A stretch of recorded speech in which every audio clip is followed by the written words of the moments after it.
তার যেই কাগজপত্র সেটা পরবর্তীতে দাখিলের শর্তে কিন্তু তাকে মনোনয়নপত্র বৈধ বলে বলে বিবেচিত হয়েছে।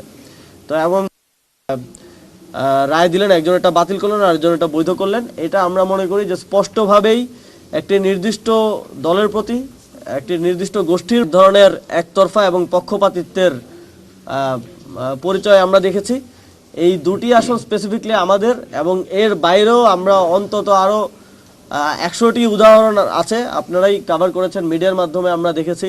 এবং খুব ন্যাক্কারজনকভাবে আমরা দেখেছি এক জায়গায় একজন স্বতন্ত্র প্রার্থীকে ইভেন সরকারি অফিসেই ঘাড় ধাক্কা দিয়ে বের করে দেওয়ার মতো ঘটনা মানিকগঞ্জে আমরা দেখেছি।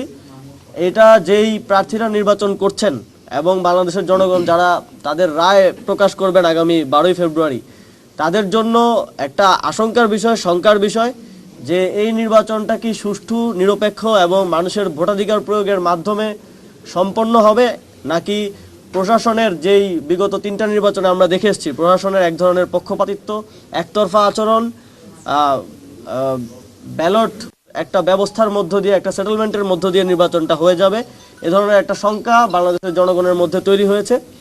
সেই বিষয়ে আমরা ইলেকশন কমিশনকে আহ্বান ধরনের পক্ষপাতিত্ব আর না থাকে, যদি সেখানে কোনো ধরনের পক্ষপাতিত্ব হয় তাহলে আমরা এই ইলেকশন কমিশনের নির্বাচন, একটা সুষ্ঠু নির্বাচন আয়োজনের যে সক্ষমতা সেটার উপরে প্রশ্ন আসবে, এবং বাংলাদেশের জনগণের মধ্যে যে শঙ্কাটা তৈরি হয়েছে আমরা যাচাই বাছাইয়ের প্রক্রিয়ার মধ্যে আমরা দেখেছি, সেই শঙ্কাটা আরও ঘনীভূত হবে।